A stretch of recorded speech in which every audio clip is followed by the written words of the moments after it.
नमस्कार दोस्तों, आप सभी का स्वागत है हमारे नए हॉरर पॉडकास्ट में। दोस्तों, आज का यह एपिसोड अमनदीप जी की कहानी पर आधारित है। अब यह पूरी कहानी आप अमनदीप जी की ही नजर से सुनेंगे। कहानी शुरू करने से पहले एक छोटी सी रिक्वेस्ट है। अगर आप चैनल पर नए हैं तो चैनल को सब्सक्राइब करें और हाई पॉइंट देकर अपना सपोर्ट जरूर दिखाएं। तो अब बिना समय गंवाए चलिए कहानी की शुरुआत करते हैं। नमस्कार दोस्तों, मेरा नाम अमनदीप है और मैं पंजाब का रहने वाला हूं।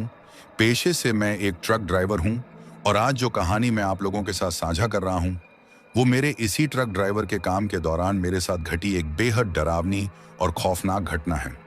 उस रात मैं बड़ी मुश्किल से अपनी जान बचाकर वहां से निकल पाया था, क्योंकि अगर जरा सी भी देर हो जाती तो शायद आज मैं भी मरने के बाद किसी भटकती हुई आत्मा के रूप में उन्हीं के साथ भटक रहा होता।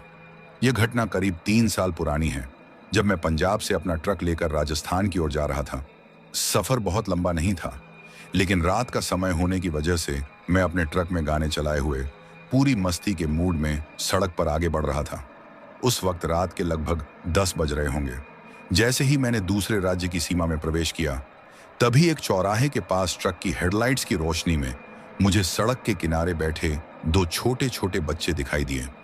उन्हें देखकर मैं कुछ पल के लिए हैरान रह गया और मन में सवाल उठा कि इतनी रात को इतने सुनसान इलाके में ये बच्चे क्या कर रहे हैं। लेकिन न जाने क्यों मेरा दिल बार बार यही कह रहा था कि मुझे रुककर इनसे बात करनी चाहिए, शायद ये किसी परेशानी में हो। इसी सोच के साथ मैंने ट्रक को थोड़ा आगे बढ़ाकर उनके पास रोका और आवाज देकर पूछा कि अरे बच्चों, तुम लोग इतनी रात को यहाँ क्यों बैठे हो। मेरी आवाज सुनकर भी वो दोनों बच्चे वहीं बैठे बैठे रोते रहे, लेकिन मेरी तरफ देखने तक की कोशिश नहीं की। मैंने दोबारा आवाज लगाई, मगर फिर भी कोई प्रतिक्रिया नहीं मिली। तब मुझे लगा कि शायद ट्रक के इंजन की आवाज की वजह से वे मेरी बात सुन नहीं पा रहे हैं।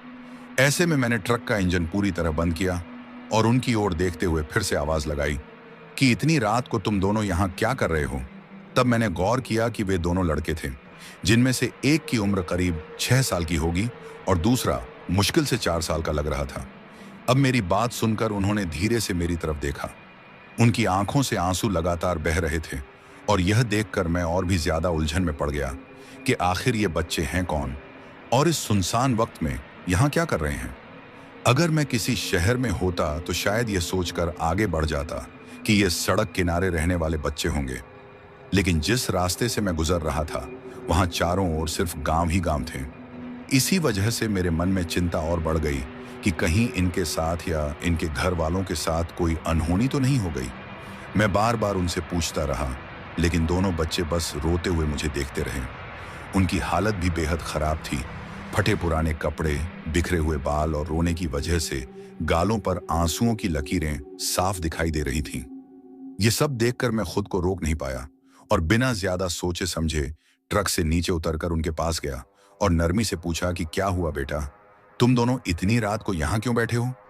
मेरी बात सुनते ही बड़ा वाला लड़का फूट फूट कर रोने लगा और बोला कि उसकी मम्मी को बहुत तेज भूख लगी है, लेकिन उनके पास खाने के लिए कुछ भी नहीं है और हम दोनों भी भूखे हैं।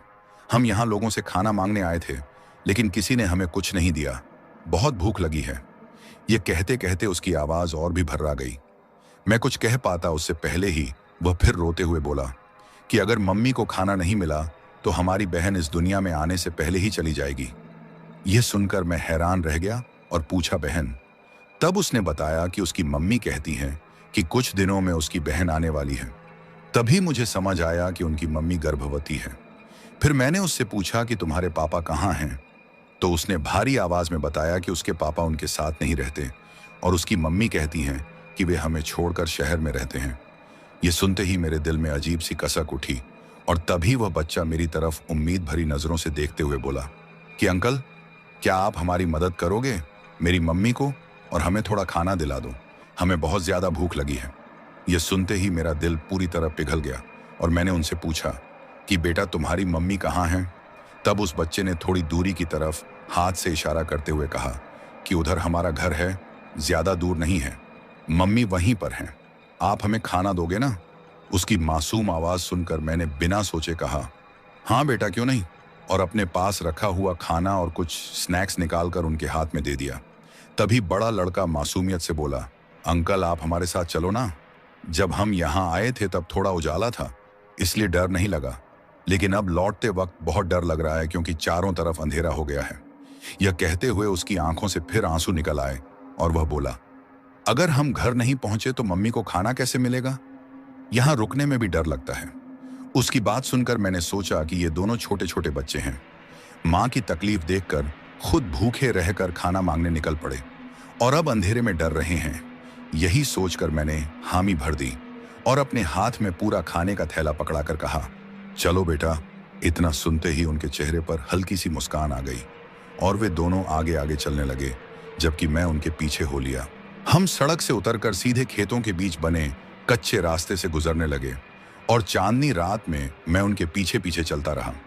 अभी हम थोड़ी ही दूर आगे बढ़े थे कि अचानक छोटा वाला बच्चा किसी चीज से ठोकर खाकर नीचे गिर पड़ा और रोने लगा। उसका बड़ा भाई उसे हाथ पकड़कर उठाने की कोशिश करने लगा, लेकिन वह लगातार रोता रहा। खेतों का रास्ता ऊबड़ खाबड़ था और अंधेरे में उसे चलने में दिक्कत हो रही थी। यह सोचकर मैंने उसे अपनी गोद में उठा लिया और दूसरे बच्चे से कहा, चलो बेटा। अब हम आगे बढ़ने लगे, लेकिन कुछ ही कदम चलने के बाद मुझे अजीब सा एहसास होने लगा कि मेरी गोद में जो 4 साल का बच्चा था, उसका वजन धीरे धीरे बढ़ता जा रहा है।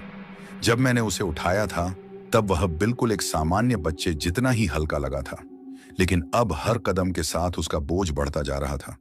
यह महसूस होते ही मैंने घबराकर उसकी तरफ देखा तो वह एक अजीब सी मुस्कान के साथ मेरी आंखों में देख रहा था। वहीं जो बड़ा लड़का मेरे आगे चल रहा था, वह भी बार बार पीछे मुड़कर मुझे कुछ इस तरह देखने लगा कि मेरे दिल की धड़कनें अपने आप तेज होने लगी। यह सब देखकर मुझे अंदर ही अंदर थोड़ा अजीब जरूर लगा, लेकिन मैंने खुद को समझाया और ज्यादा ध्यान न देते हुए आगे बढ़ता रहा।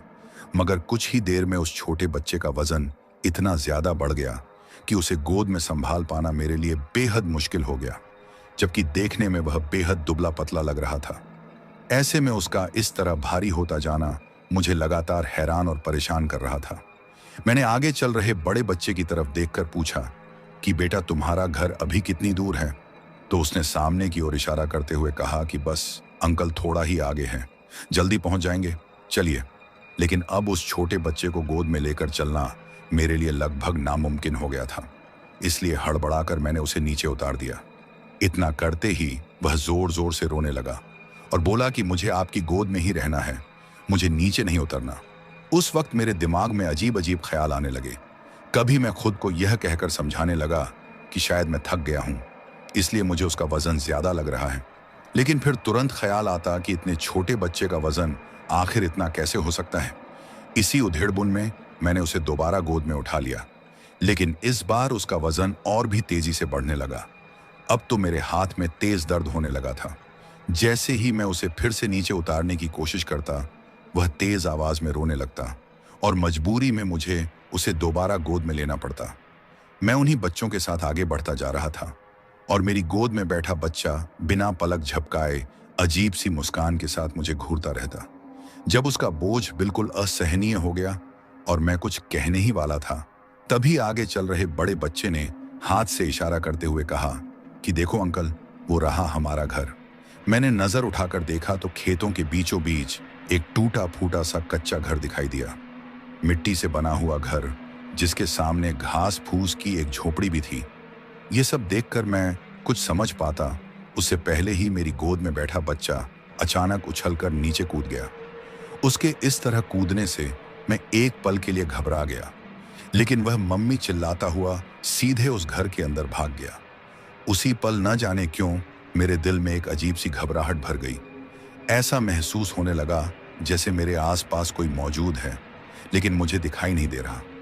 मेरा सिर हल्का हल्का चकराने लगा और मन में जोर जोर से यह ख्याल आने लगा कि मुझे यहाँ से तुरंत वापस लौट जाना चाहिए। पता नहीं क्यों, लेकिन उस जगह पर रुकने का मन बिल्कुल भी नहीं कर रहा था। लेकिन उसी पल मेरी दिल की धड़कन अपने आप तेज होने लगी और एक अजीब सी घबराहट मेरे अंदर भरती चली गई। मैं लगातार उस घर की तरफ देख रहा था। तभी वह बड़ा लड़का मेरी ओर देखकर बोला कि अंकल, आप हमारे साथ यहाँ तक आए हो तो मेरी मम्मी से मिलकर भी जाइए ना। यह कहते हुए उसने अचानक मेरा हाथ पकड़ लिया और जैसे ही उसने मेरा हाथ थामा, मुझे झटका सा लगा, क्योंकि वह स्पर्श किसी मासूम बच्चे का नहीं, बल्कि किसी जानवर के पंजे जैसा चुभता हुआ महसूस हो रहा था। उसी पल वह बोला, चलो ना अंकल, और मुझे लगभग खींचते हुए उस कच्चे मिट्टी के घर के सामने ले गया और ऊंची आवाज में बोला, मम्मी देखो, हम तुम्हारे लिए खाना लेकर आए हैं। उसकी आवाज सुनते ही अंदर से एक गर्भवती औरत बाहर आई, जिसे देखकर लग रहा था कि उसकी डिलीवरी कभी भी हो सकती है। जैसे ही उसकी नजर मुझ पर पड़ी, उसने मुझे घूर कर देखा और एक पल के लिए मैं बुरी तरह घबरा गया। फिर अचानक उसकी आंखों में अजीब सी चमक आ गई और वह बिना पलक झपकाए मुझे देखने लगी। मैंने हिम्मत करके कहा कि आपके बच्चे मुझे सड़क पर मिले थे और ये आपके लिए खाना मांग रहे थे, इसलिए मैं खाना ले आया हूं। यह कहते हुए जैसे ही मैंने खाने का थैला उसकी ओर बढ़ाया, उसके चेहरे पर एक अजीब मुस्कान फैल गई।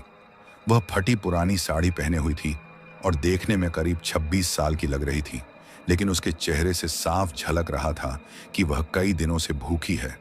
उसकी आंखों में दर्द और मजबूरी साफ दिखाई दे रही थी। उसने थैला अपने हाथ में लेते हुए कहा कि साहब, आपका बहुत बहुत धन्यवाद। आपने हम गरीबों पर दया करके हमें खाना दिया। उसकी बात सुनकर मैं हल्की सी मुस्कान के अलावा कुछ नहीं कह पाया। और सच बताऊं तो उस वक्त बच्चों और उनकी मां के चेहरे पर आई मुस्कान देखकर मुझे भी एक अजीब सा सुकून महसूस हुआ। जब मैं वापस जाने के लिए मुड़ा तो वह औरत बोली, साहब बैठिए, मैं आपके लिए पानी लेकर आती हूँ। मैंने तुरंत मना करते हुए कहा कि इसकी कोई जरूरत नहीं है, लेकिन वह बोली कि आप रात के वक्त हमारे बच्चों के साथ यहाँ तक आए और अनजान होकर भी हमारी इतनी मदद की है। आज के जमाने में कोई किसी के लिए इतना नहीं करता। आप अगर हमारे यहाँ पानी पीकर जाएंगे तो मुझे अच्छा लगेगा। फिर झोपड़ी की तरफ इशारा करते हुए बोली कि वैसे भी इस गरीब की झोपड़ी में देने को कुछ नहीं है, बस पीने का पानी है। आप थोड़ी देर बैठिए, मैं अभी आई। और यह कहते हुए वह अंदर की ओर मुड़ गई। यह कहकर वह औरत अंदर चली गई और तभी वही बड़ा लड़का मुझे पास में बनी टूटी फूटी झोपड़ी की तरफ ले गया और वहां बिछी एक पुरानी सी चारपाई की ओर इशारा किया। चांदनी रात में वह झोपड़ी और भी ज्यादा जर्जर और डरावनी लग रही थी। मैं जाकर चुपचाप उस चारपाई पर बैठ गया और तभी दोनों बच्चे दौड़ते हुए वापस उसी कच्चे घर में चले गए जहां उनकी मां थी। मैं अकेला झोपड़ी में बैठा अंधेरे में इधर उधर देखने लगा तो पास ही एक ढेर सा दिखाई दिया, जिसे देखकर मैंने यही सोचा कि शायद सूखी लकड़ियों का ढेर होगा जो खाना बनाने के काम आता होगा। इसलिए मैंने उस पर ज्यादा ध्यान नहीं दिया। तभी अचानक मेरे ऊपर कुछ टपका। पहले तो मैंने उसे नजरअंदाज कर दिया, लेकिन जब लगातार 2-3 बूंदें मेरे ऊपर गिरीं तो मैंने ऊपर की तरफ देखा जहां से कुछ गिर रहा था। मेरे मन में आया कि शायद मौसम बिगड़ रहा हो, क्योंकि झोपड़ी की छत भी काफी कमजोर थी और उस वक्त बरसात का मौसम भी चल रहा था। यह सोचकर मैं झोपड़ी में बैठे बैठे बाहर आसमान की तरफ देखने लगा तो हैरानी की बात यह थी कि आसमान बिल्कुल साफ था और तारे चमक रहे थे। ऐसे में मेरे ऊपर आखिर क्या टपक रहा था, यह सोचकर मैंने जेब से मोबाइल निकाला और टॉर्च जलाकर अपने ऊपर गिरी बूंदों की तरफ देखा तो मेरे होश उड़ गए, क्योंकि वे पानी की नहीं बल्कि खून की बूंदें थीं और लगातार झोपड़ी की छत से खून टपक रहा था। यह देखकर मैं बुरी तरह घबरा गया और कांपते हाथों से मैंने मोबाइल की टॉर्च ऊपर की तरफ की तो जो नजारा दिखा उसने जैसे मेरी आत्मा तक को हिला दिया। मेरी आंखें फटी की फटी रह गईं और ऐसा लगा जैसे दिल सीने से बाहर निकल आएगा। झोपड़ी की छत में एक इंसान का कंकाल फंसा हुआ था, जिसे बुरी तरह नोच डाला गया था। उसका आधा शरीर नीचे की तरफ लटक रहा था और आधा छत के बीचों बीच अटका हुआ था। उसके मुंह से खून टपक रहा था और उसे देखकर साफ लग रहा था कि कुछ ही देर पहले किसी जंगली जानवर ने उसे बेरहमी से खाया था और इतनी बुरी हालत कर दी थी कि अब वह सिर्फ एक कंकाल बनकर रह गया था। हालत ऐसी थी कि मैं पहचान भी नहीं पा रहा था कि वह इंसान आखिर कौन रहा होगा। यह सब देखकर मैं पूरी तरह दहशत में आ गया कि ऐसा कैसे हो सकता है। तभी मेरी नजर झोपड़ी के ऊपर बने छप्पर पर पड़ी, जिसे मैं अब तक घास फूस का समझ रहा था, लेकिन असल में वह इंसानों की हड्डियों से बना हुआ था और उन पर फटे पुराने कपड़े लटके हुए थे। यह दृश्य देखते ही मेरा पूरा शरीर थर थर कांपने लगा और मुझे एहसास हुआ कि मैं किसी भयानक जगह पर फंस चुका हूं। तभी मेरी नजर पास में पड़ी कुछ और हड्डियों पर गई, जो जानवरों और इंसानों दोनों की थीं, जिन्हें मैं थोड़ी देर पहले लकड़ियों का ढेर समझ रहा था, लेकिन अब मोबाइल की टॉर्च की रोशनी में सब कुछ साफ दिखाई दे रहा था। उसी वक्त अचानक एक तेज हवा का झोंका मेरी तरफ आया और उसके साथ ही चारों तरफ ऐसी सड़ी गली बदबू फैल गई कि मेरा दम घुटने लगा और सांस लेना तक मुश्किल हो गया। ऐसे में मुझे साफ समझ आ गया कि इस जगह पर कुछ भी सामान्य नहीं है और मैं किसी भयानक ताकत के जाल में फंस चुका हूं।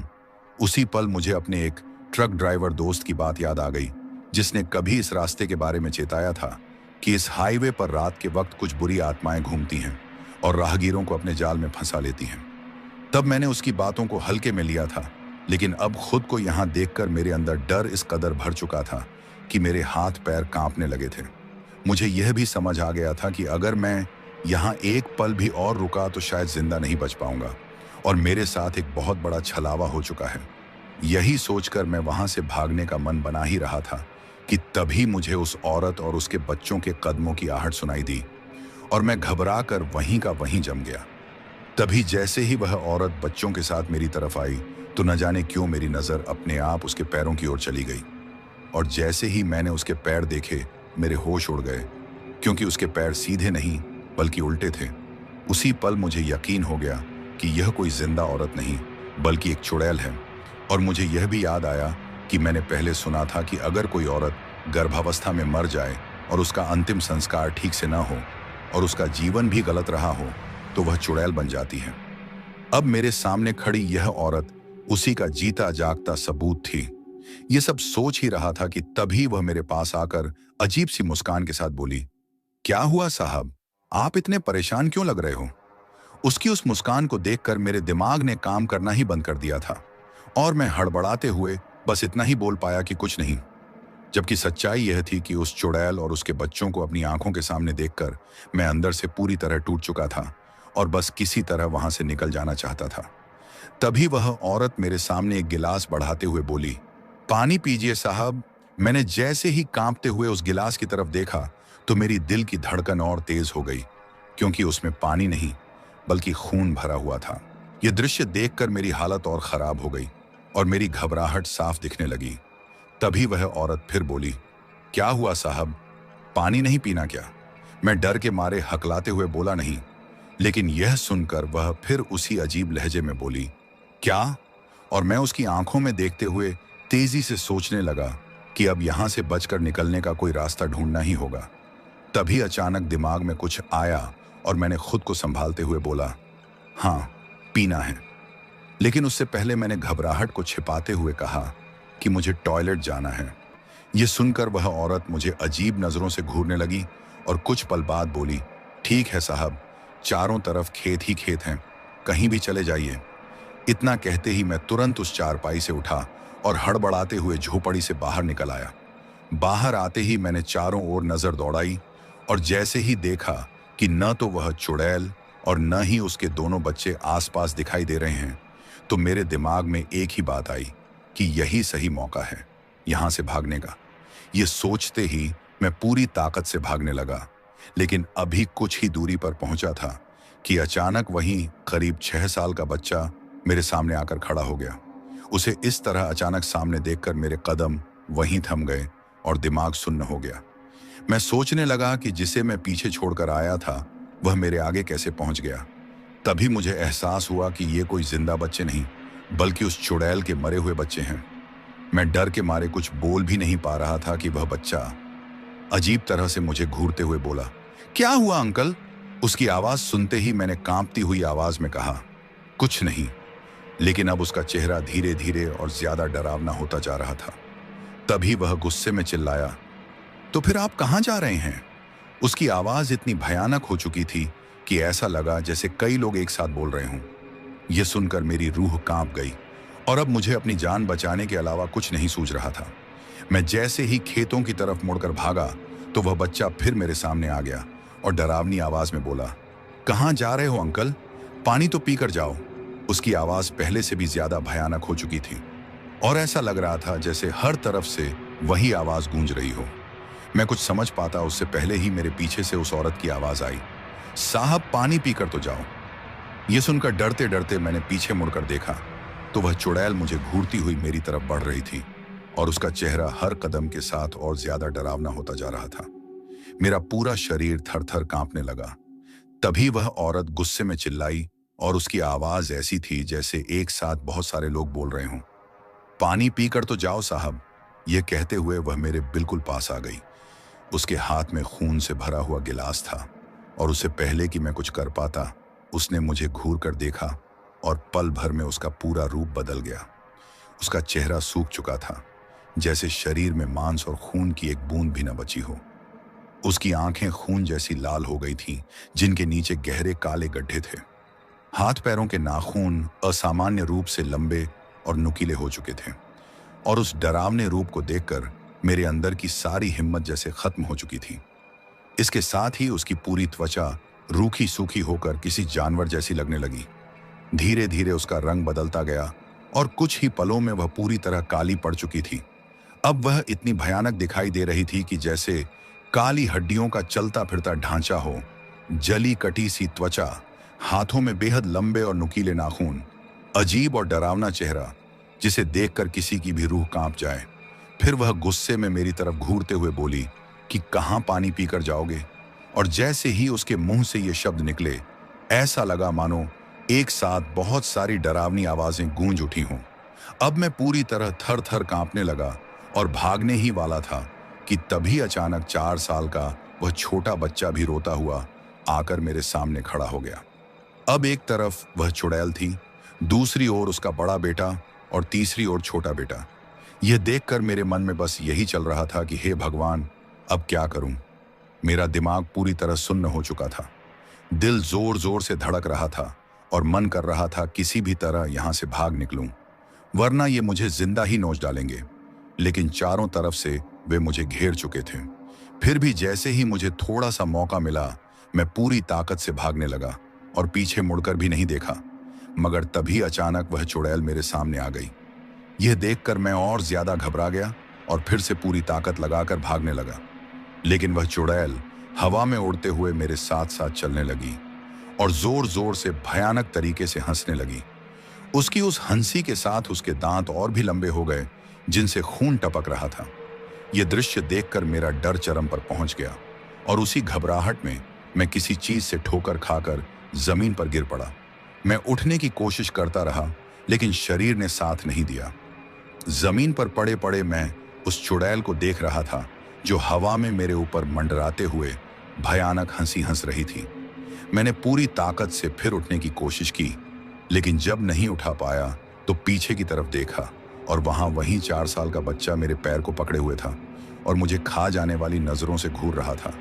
यह देखकर मैं और भी ज्यादा कांपने लगा और अपने पैर को छुड़ाने की कोशिश करने लगा, लेकिन वह पकड़ इतनी मजबूत थी कि मैं खुद को छुड़ा नहीं पा रहा था। तभी वह बच्चा अजीब सी मुस्कान के साथ मेरी तरफ देखने लगा और पल भर में ही वह भी बदल गया। वह 4 साल का बच्चा अब पूरी तरह सफेद रंग के हड्डियों के कंकाल में तब्दील हो चुका था। उसकी आंखें पूरी तरह सफेद और बेहद डरावनी हो चुकी थीं। शरीर जला कटा सा लग रहा था और हाथों के नाखून असामान्य रूप से लंबे हो गए थे। मुझे देखते ही वह तेज आवाज में हंसने लगा और उसकी हंसी के साथ उसके दांत भी पल पल और ज्यादा भयानक होते चले गए। उसकी वह डरावनी हंसी चारों तरफ गूंजने लगी थी। मैं कुछ समझ पाता उससे पहले ही वह 6 साल का बच्चा भी मेरे सामने आ गया, जिसकी हालत बिल्कुल उसी छोटे बच्चे जैसी हो चुकी थी। यह देखकर मैं जमीन पर पड़ा पड़ा डर के मारे पीछे की तरफ सरकने लगा, लेकिन वे दोनों बच्चे धीरे धीरे मेरी ओर बढ़ने लगे। यह देख मैं जैसे तैसे खड़ा होकर भागने ही वाला था कि अचानक वह छोटा बच्चा उछलकर मेरे कंधों पर आ बैठा और डरावनी आवाज में बोला, अंकल, मुझे तो आपके साथ ही रहना है, मुझे आपकी गोद में ही रहना है। यह कहते हुए वह जोर जोर से रोने लगा और उसका रोना मेरे दिल को चीर देने वाला था। मैंने उसे उतारने की कोशिश की, लेकिन वह जैसे मेरे शरीर से चिपक गया हो। उसका वजन तेजी से बढ़ता जा रहा था, जिसे सहना मेरे लिए नामुमकिन हो गया था। मैं चिल्लाते हुए वहां से भागने की कोशिश करता रहा, लेकिन शरीर पर पड़े उस बोझ की वजह से दौड़ नहीं पा रहा था और लड़खड़ाकर जमीन पर गिर पड़ा। अभी मैं संभल पाता, उससे पहले ही वह चुड़ैल फिर मेरे सामने आ गई और अपनी मुंडी को अजीब तरीके से चारों ओर घुमाते हुए भयानक आवाज में बोली, कहा ना साहब, पानी पीकर जाओ। पानी पीना है ना आपको, तो पानी पीकर जाओ। यह सुनकर डर के मारे मेरी आवाज ही नहीं निकल पा रही थी। तभी वह 6 साल का बच्चा मेरे पैरों से लिपट गया और रोते हुए बोला, बहुत भूख लगी है अंकल, बहुत तेज भूख लगी है, कुछ खाने को दे दो। ये कहते कहते उसने अचानक अपने दांत मेरे पैर में गड़ा दिए, जिससे मुझे असहनीय दर्द होने लगा और वह मेरा खून पीने लगा। दर्द से छटपटाते हुए मैं चीख पड़ा और किसी तरह खुद को संभाल कर खड़ा हुआ, लेकिन वह बच्चा फिर भी मेरे पैर से चिपका रहा। तब मैंने पूरी ताकत लगाकर एक झटके में उसे नीचे फेंका और अपने कंधों पर बैठे बच्चे को भी जोर से झटक कर अलग कर दिया और वहां से जान बचाकर भागने लगा। ये देखकर वह चुड़ैल और उसके दोनों बेटे गुस्से में अजीब तरीके से चीखने लगे। उनकी डरावनी आवाजें चारों तरफ गूंजने लगीं और मैं बुरी तरह घबराया हुआ अपनी जान बचाने के लिए भागता चला जा रहा था। तभी अचानक वह चुड़ैल हवा में उल्टी लटकती हुई मेरे ठीक सामने आ गई।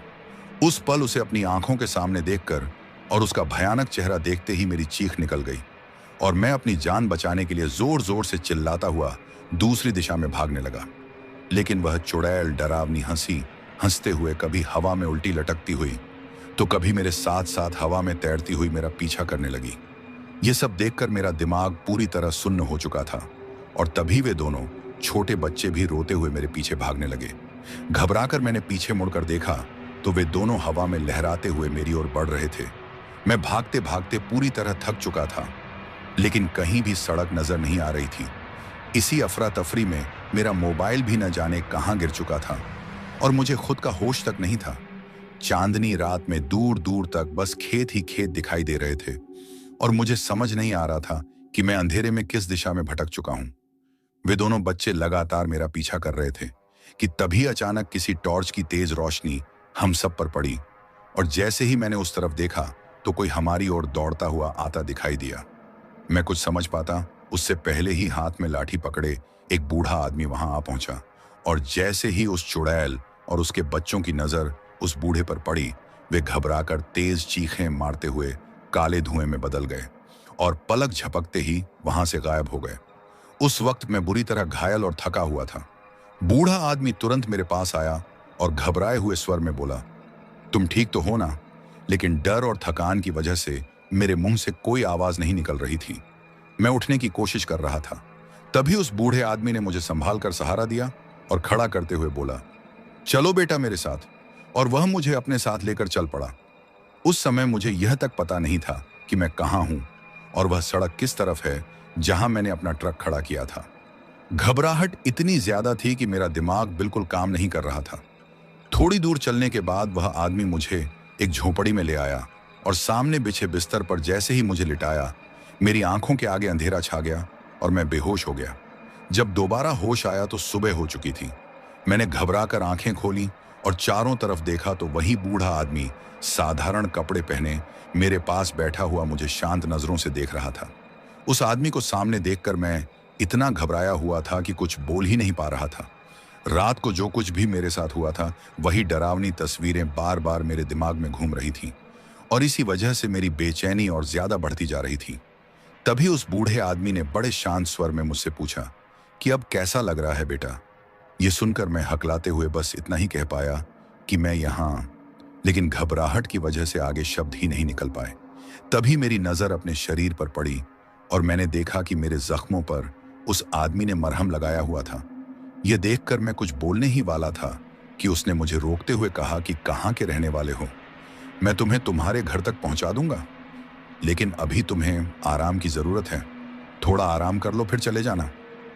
उसकी बातें सुनकर भी रात की घटनाएं याद आते ही मेरे दिल की धड़कन तेज हो गई और मैं डरते डरते उससे पूछ बैठा कि वो कौन थे जो मेरे साथ थे। इतना कहते ही मेरी आवाज फिर लड़खड़ा गई। मेरी हालत देखकर वह बूढ़ा आदमी समझ गया और बोला कि वो एक चुड़ैल थी जो कभी पास के ही गांव में रहने वाली एक औरत हुआ करती थी। वह अपने पति और सास ससुर के साथ रहती थी, लेकिन शुरू से ही उसका स्वभाव बेहद अजीब था।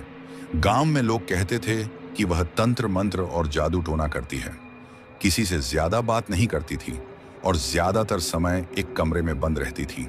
वक्त बीतने के साथ वह 2 बच्चों की मां बनी, लेकिन उसके रहन सहन और व्यवहार को देखकर लोग उससे और भी डरने लगे थे। गांव वालों का कहना था कि अगर कोई उसे झगड़ा कर ले या उसकी दुश्मनी मोल ले तो उसके साथ अजीब अजीब घटनाएं होने लगती थीं और वह इंसान कभी चैन से नहीं रह पाता था।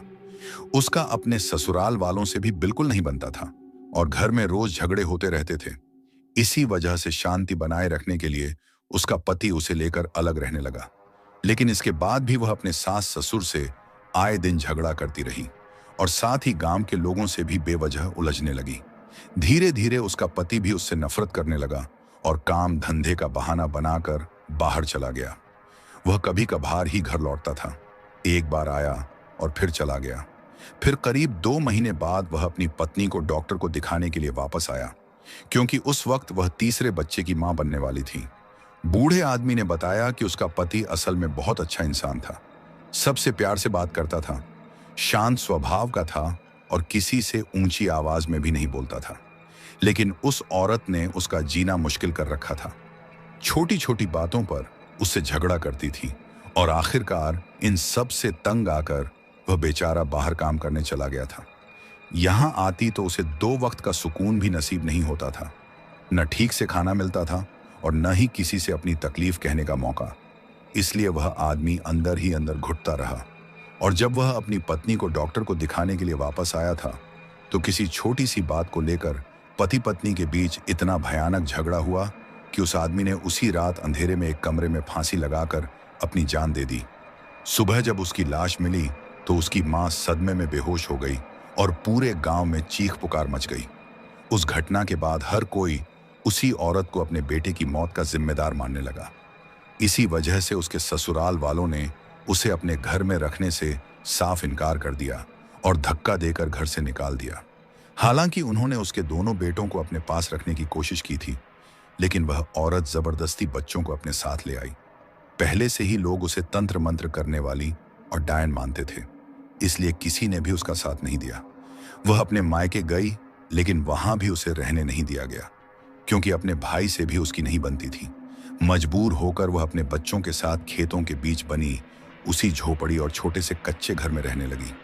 उसके बच्चों को देखकर उसके ससुराल वालों ने भी यही सोचा कि कम से कम वह गांव से दूर रहेगी, इसलिए उसे वहीं रहने दिया गया।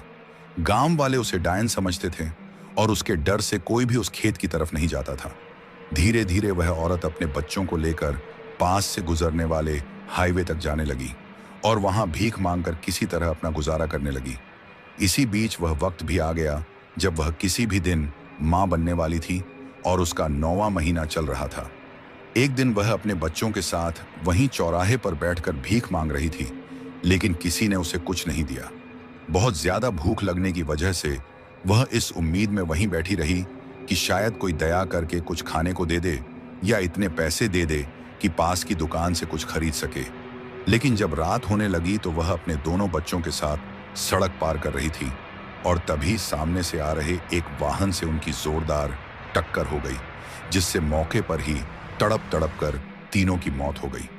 अगले दिन उनकी लाशें लोगों ने देखीं, लेकिन उसके ससुराल वालों ने शव लेने से भी मना कर दिया। गांव वालों ने बहुत समझाने के बाद जैसे तैसे उनका अंतिम संस्कार कर दिया।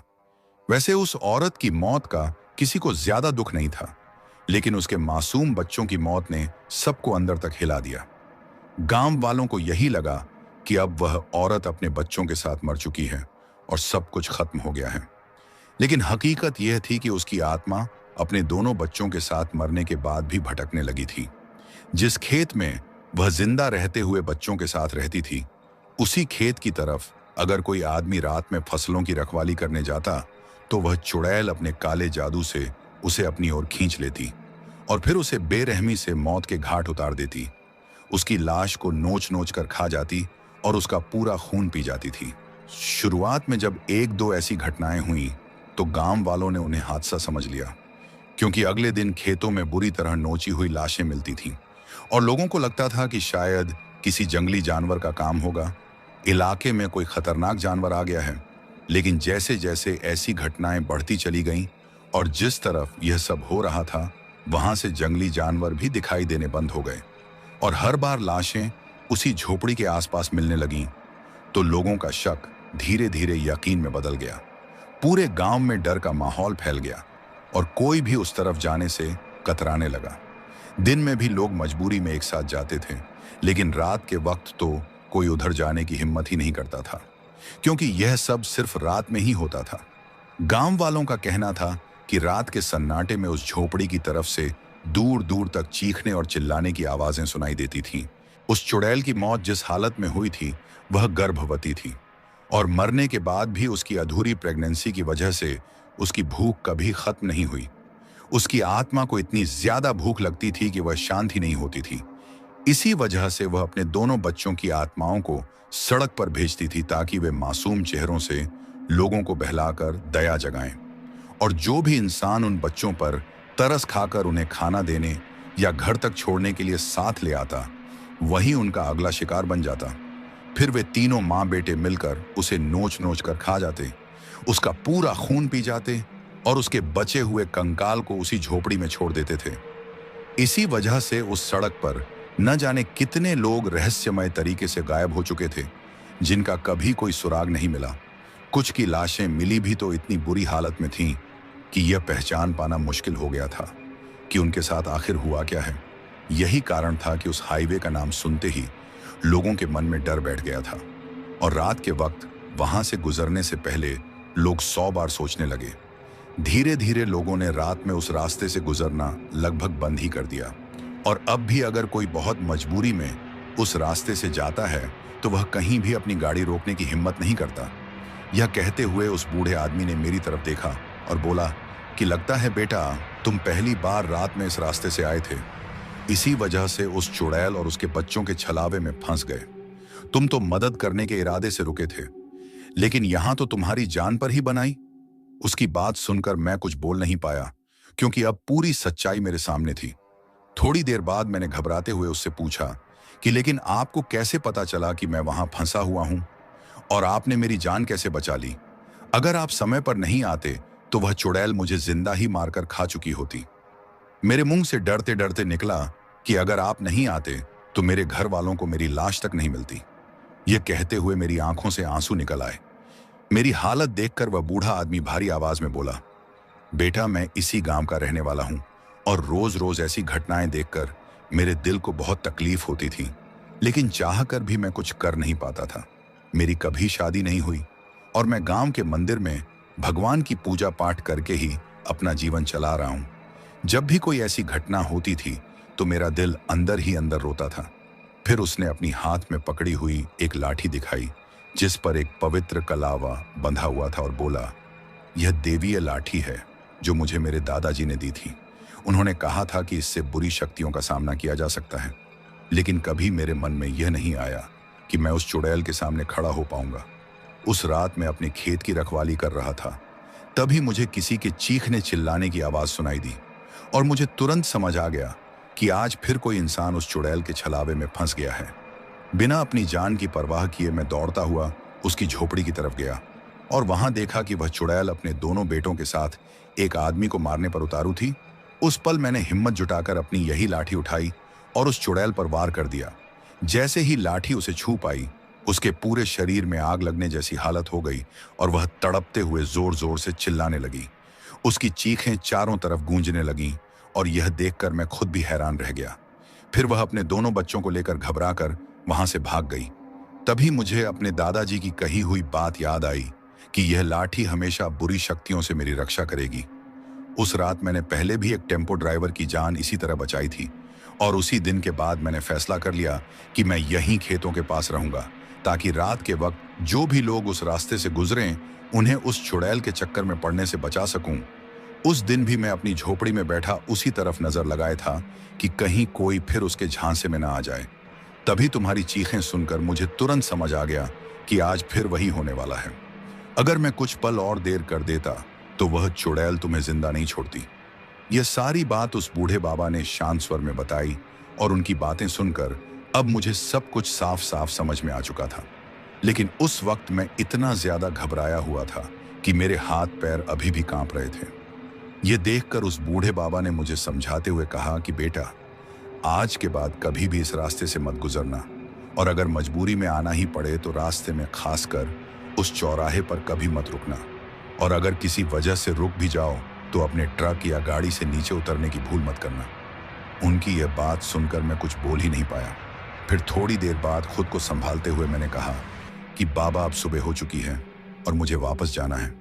मेरी हालत देखकर उन्होंने मुझे कुछ देर आराम करने के लिए कहा, लेकिन मैं एक पल भी वहां रुकने की हिम्मत नहीं जुटा पा रहा था।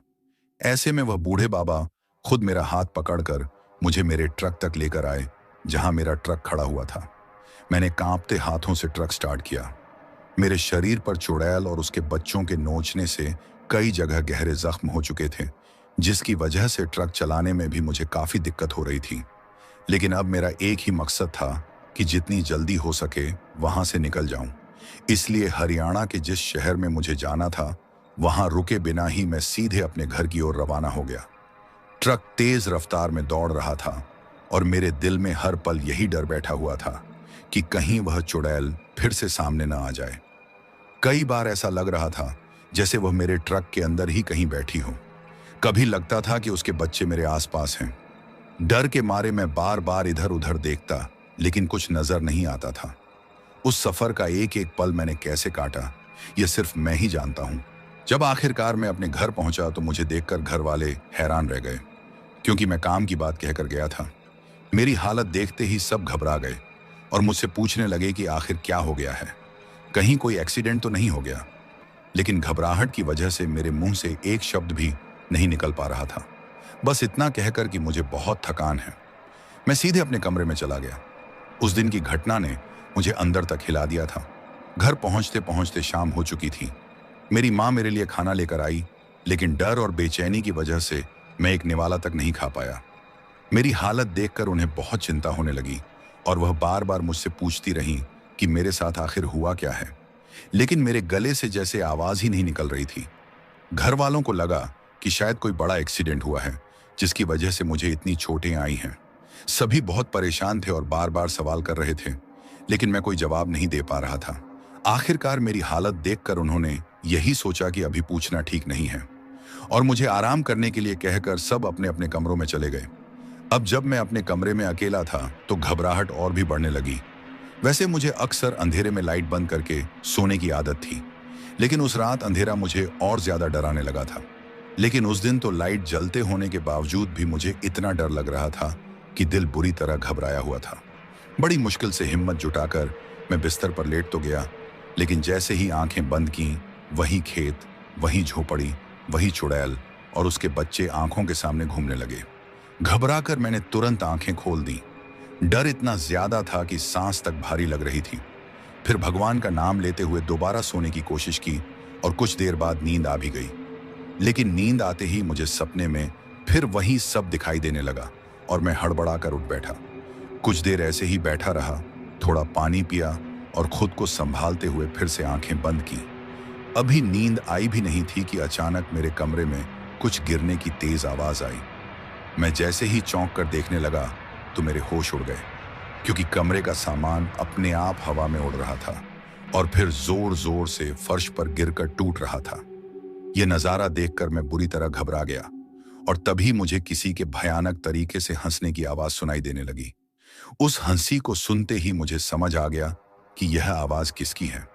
डरते डरते मैंने उस दिशा में देखा जहां से आवाज आ रही थी और मेरी नजर सामने रखी अलमारी पर पड़ी तो मेरा पूरा शरीर थर थर कांपने लगा, क्योंकि वही चुड़ैल अपने दोनों बच्चों के साथ अलमारी के ऊपर बैठी हुई थी और तीनों मुझे घूरते हुए अजीब सी मुस्कान लिए देख रहे थे। अगले ही पल वे जोर जोर से हंसने लगे और उनकी हंसी के साथ उनके दांत और भी भयानक हो गए, जिनसे खून टपक रहा था। यह देखकर मैं डर के मारे चीखने लगा। मेरी चीख सुनकर घर वाले दौड़ते हुए आए, लेकिन कमरे का दरवाजा अंदर से बंद था। वे घबराकर बार बार दरवाजा खटखटा रहे थे और मैं डर की वजह से दरवाजा खोलने की हिम्मत नहीं जुटा पा रहा था, क्योंकि मुझे अलमारी के सामने से होकर गुजरना पड़ता। उधर वह चुड़ैल अपने बच्चों के साथ मुझे खा जाने वाली नजरों से देख रही थी। बाहर घर वालों को लगने लगा कि मेरे साथ कोई बड़ी अनहोनी हो गई है। वे लोग दरवाजा तोड़ने की कोशिश करने लगे, लेकिन साकल लगी होने की वजह से दरवाजा नहीं खुल पा रहा था और वे लगातार चिल्लाकर मुझे दरवाजा खोलने को कह रहे थे। मैं कांपते हुए कभी उस चुड़ैल को देखता, कभी दरवाजे की तरफ, और फिर उसकी नजर पैरों पर चली जाती जो उल्टे थे। तभी वह चुड़ैल अपने दोनों बच्चों के साथ अलमारी से कूदकर नीचे आ गई। यह देखकर मेरी सांस जैसे गले में अटक गई। उसके बच्चे मेरे पास आकर भयानक आवाज में बोले कि अंकल भूख लगी है, कुछ खाने को दो, और यह कहते हुए मेरी तरफ बढ़ने लगे। मैं भागना चाहता था, लेकिन मेरा शरीर जैसे जकड़ गया था। उसी वक्त वह चुड़ैल भी धीरे धीरे मेरी तरफ बढ़ने लगी और मुझे लगने लगा कि आज की रात ये लोग मुझे जिंदा नहीं छोड़ेंगे। डर और घबराहट से मेरी हालत खराब हो चुकी थी और मुझे लग रहा था कि मैं अभी बेहोश हो जाऊंगा। तभी बाहर से जोर जोर की आवाजें आने लगीं और मेरे भाई ने घर वालों के साथ मिलकर पूरी ताकत से धक्के मारकर दरवाजे की साकल तोड़ दी। और जैसे ही वे लोग अंदर घुसे, उसी पल वह चुड़ैल अपने दोनों बच्चों के साथ ना जाने कहां गायब हो गई। लेकिन उस दिन तो हाल यह था कि उजाले में भी मुझे डर लग रहा था। बड़ी मुश्किल से हिम्मत जुटाकर मैं बिस्तर पर लेटा, लेकिन जैसे ही आंखें बंद की, वही सारी डरावनी घटनाएं फिर से मेरे सामने घूमने लगी। घबराकर मैंने तुरंत आंखें खोल ली। दिल जोर जोर से धड़क रहा था। फिर भगवान का नाम लेते हुए दोबारा सोने की कोशिश की और कुछ देर बाद नींद आ भी गई। मगर नींद लगते ही वही भयानक मंजर सपने में दिखने लगा और मैं हड़बड़ाकर उठ बैठा। कुछ देर चुपचाप बैठा रहा, थोड़ा पानी पिया और फिर आंखें बंद की। तभी अचानक कमरे में कुछ गिरने की आवाज आई और जैसे ही मैंने देखा तो मेरे होश उड़ गए, क्योंकि कमरे का सामान अपने आप हवा में उठकर इधर उधर फेंका जा रहा था और जमीन पर गिरकर टूट रहा था। मैं घबराकर देख ही रहा था कि तभी एक भयानक हंसी सुनाई दी और मुझे समझते देर नहीं लगी कि वह आवाज किसकी है। मेरी नजर अलमारी की तरफ गई और मैं कांपने लगा, क्योंकि वही चुड़ैल अपने दोनों बच्चों के साथ अलमारी के ऊपर बैठी मेरी तरफ घूरते हुए अजीब तरह से मुस्कुरा रही थी। पल भर में वे तीनों जोर जोर से हंसने लगे और उनके लंबे दांतों से खून टपकता दिखने लगा। डर के मारे मैं चीखने लगा। मेरी आवाज सुनकर घर वाले दौड़कर आए, लेकिन कमरे का दरवाजा अंदर से बंद था। वे बाहर से दरवाजा पीट रहे थे और मैं डर की वजह से दरवाजे तक जाने की हिम्मत नहीं कर पा रहा था, क्योंकि मुझे अलमारी के सामने से गुजरना पड़ता। वहीं चुड़ैल और उसके बच्चे मुझे खा जाने वाली नजरों से देख रहे थे। घर वाले दरवाजा तोड़ने की कोशिश कर रहे थे। तभी मैंने देखा कि चुड़ैल अपने बच्चों के साथ अलमारी से नीचे कूद आई। उसके बच्चे मेरी तरफ बढ़ते हुए बोले कि अंकल, भूख लगी है, कुछ खाने को दो। मेरा शरीर जैसे जकड़ गया था। मैं भाग भी नहीं पा रहा था और उसी पल चुड़ैल भी मेरी तरफ बढ़ने लगी। मुझे पूरा यकीन हो गया कि आज की रात मैं जिंदा नहीं बचूंगा। तभी मेरे भाई ने पूरी ताकत लगाकर सिटकनी तोड़ दी और घर वाले अंदर आ गए। जैसे ही वे अंदर आए, चुड़ैल और उसके बच्चे पलक झपकते ही गायब हो गए। और हैरानी की बात यह थी कि जो सामान टूटा हुआ पड़ा था, वह भी एकदम सही सलामत अपनी जगह पर था। मैं बुरी तरह डरा हुआ बिस्तर पर बैठा था और घर वालों को देखकर भी चिल्ला रहा था, क्योंकि मुझे हर तरफ उसी चुड़ैल का छलावा नजर आ रहा था। कुछ ही देर में मैं डर के मारे बेहोश हो गया। सुबह होश आया तो मैं घर वालों के बीच था। उनके चेहरों से साफ दिख रहा था कि वे सारी रात मेरी वजह से परेशान रहे हैं। माँ ने मुझसे पूछा क्या हुआ है, लेकिन डर के मारे मेरी आवाज नहीं निकल रही थी। बड़ी मुश्किल से मैंने कहा कि माँ, मुझे बचा लो, वो चुड़ैल मुझे मार डालेगी। भाई ने पूछा कौन सी चुड़ैल, तो मैं बस यही दोहराता रहा कि वो मुझे नोच कर खा जाएगी। घर वाले एक दूसरे की तरफ हैरानी से देख रहे थे। पापा ने मुझे तसल्ली दी कि कुछ नहीं होगा, हम तुम्हारे साथ हैं। लेकिन आंख बंद करते ही वही डरावनी तस्वीरें सामने आ जाती थीं। मैं अंदर से पूरी तरह टूट चुका था, क्योंकि मैंने अपनी मौत को बहुत करीब से देखा था और वही डर मुझे खाए जा रहा था। दिन बीतता गया मगर मेरी हालत नहीं सुधरी। भाई को लगा कि शायद मुझे मानसिक तनाव है, लेकिन माँ का कहना था कि किसी चुड़ैल की नजर मुझ पर पड़ गई है। माँ ने मेरे सिर पर हाथ रखा तो मैं रोते हुए बस यही कह पाया कि वो चुड़ैल मुझे जिंदा नहीं छोड़ेगी। वो मेरे कमरे में आई थी और मुझे मार डालेगी। ये सब सुनते ही मेरे घर वाले सन्न रह गए और पापा ने कांपती आवाज में पूछा कि कौन चुड़ैल बेटा। तब मैंने बड़ी मुश्किल से हिम्मत जुटाकर हड़बड़ाते हुए उन्हें पूरी घटना शुरू से अंत तक बता दी। मेरी बातें सुनकर पहले तो किसी को यकीन ही नहीं हुआ कि ऐसा कुछ भी हकीकत में हो सकता है, लेकिन मेरी हालत, मेरे जख्म और मेरी घबराहट देखकर उन्हें समझ आ गया कि मैं कुछ भी बना नहीं रहा हूं। सच में मेरे साथ कुछ बहुत भयानक हुआ है। इसके बाद मेरे घर वालों को मेरी इतनी चिंता होने लगी कि रात होते ही वे मुझे एक पल के लिए भी अकेला नहीं छोड़ रहे थे। सब मेरे पास बैठे थे और पापा ने इस बारे में कुछ जानकार लोगों से बात भी की थी कि सुबह मुझे कहीं दिखाया जाए। रात में सब लोग जागे हुए थे और मैं उनके बीच बैठा हुआ था कि तभी अचानक ऐसा लगा जैसे किसी ने सबको बेहोशी की दवा दे दी हो। एक एक करके सबकी पलकें झपकने लगीं और कोई कुछ समझ पाता उससे पहले ही मेरे सारे घर वाले वहीं बेहोश होकर गिर पड़े। यह देखकर मेरे तो होश ही उड़ गए और उसी पल मेरे कमरे में जोर जोर से वही भयानक हंसी गूंजने लगी, जिसे सुनते ही मैं समझ गया कि यह वही चुड़ैल है और आज तो वह मुझे जिंदा नहीं छोड़ेगी। डर के मारे मेरा पूरा शरीर कांप रहा था कि तभी मैंने देखा वह चुड़ैल अपने दोनों बच्चों के साथ कमरे के दरवाजे के पास खड़ी मुझे घूर रही थी और फिर धीरे धीरे मेरी तरफ बढ़ने लगी। मैं अपने घर वालों को आवाज देता रहा, लेकिन वे जैसे कुछ सुन ही नहीं पा रहे थे। मैं उठना चाहता था मगर मेरे हाथ पैर जैसे जाम हो चुके थे।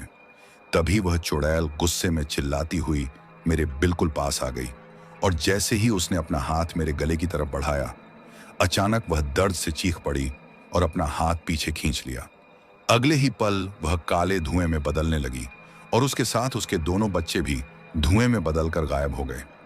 ये सब देखकर मैं बुरी तरह घबरा गया और जब मैंने अपने गले की तरफ देखा तो मुझे याद आया कि मेरी माँ ने दोपहर में गुरुद्वारे से लाया हुआ एक पवित्र धागा चुपचाप मेरे गले में बांध दिया था। बस यही वह धागा था जिसने मुझे बचा लिया था और मेरी माँ की दुआओं ने उस चुड़ैल को मेरे करीब नहीं आने दिया।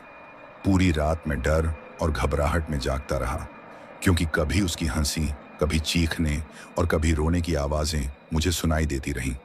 वह हर तरह से मुझे डराने की कोशिश कर रही थी, लेकिन मेरे पास नहीं आ पा रही थी। एक एक पल काटना मुश्किल लग रहा था और मैं बस सुबह होने का इंतजार कर रहा था।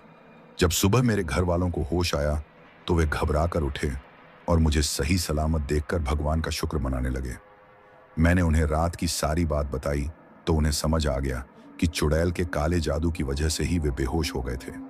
वहीं मेरी माँ बार बार भगवान का धन्यवाद कर रही थी कि उस पवित्र धागे की वजह से मेरे बेटे की जान बच गई।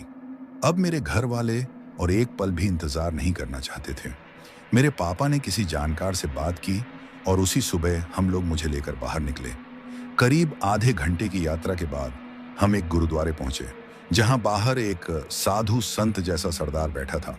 सफेद कपड़े, सिर पर पगड़ी, हाथ में कड़ा और चेहरा बेहद शांत। उसने मुझे देखते ही पंजाबी में पास आकर बैठने को कहा और मैं अपने घर वालों के साथ उसके सामने बैठ गया। मेरी माँ रोते रोते पूरी कहानी बताने लगी। सब कुछ सुनने के बाद उसने आंखें बंद की, कुछ देर बुदबुदाया और फिर आंखें खोलकर कहा कि उस चुड़ैल और उसके बच्चों ने इसका खून छक लिया है, इसलिए अब वह इसका पीछा तब तक नहीं छोड़ेगी जब तक इसे मारकर पूरा खून न पी ले। यह सुनते ही मेरे घर वालों के पैरों तले जमीन खिसक गई और मैं भी अंदर से टूटने लगा। माँ पापा ने गिड़गिड़ाकर मेरी जान बचाने की विनती की तो कुछ सोचकर उसने बताया कि उस चुड़ैल को खून की बलि चाहिए। इस बार जब वह घर आए उससे पहले दरवाजे पर खून रख देना। वह खून पीकर बच्चों के साथ लौट जाएगी और अंदर नहीं आ पाएगी। उसने और भी कुछ उपाय बताए और हम भारी मन से घर लौट आए। उस वक्त घर का माहौल बहुत डरावना था। माँ लगातार रो रही थी, पापा चुप थे लेकिन आंखों में डर साफ था और मेरा भाई भी अंदर से टूटा हुआ था। किसी में इतनी हिम्मत नहीं थी कि मेरा खून निकाल सके। मैं खुद कांप रहा था। आखिर मेरे भाई ने हिम्मत जुटाई और इंजेक्शन से मेरे हाथ से थोड़ा सा खून निकालकर एक छोटे बर्तन में भरकर दरवाजे के बाहर रख दिया। उस रात कोई सो नहीं पाया। कुछ देर बाद बाहर से तेज कदमों और पायल की आवाज आने लगी। खिड़की से देखा तो वह चुड़ैल अपने दोनों बेटों के साथ दरवाजे की तरफ बढ़ रही थी। घर में घुसने से पहले उसकी नजर खून पर पड़ी और वह बच्चों समेत उसे जीभ से चाटने लगी।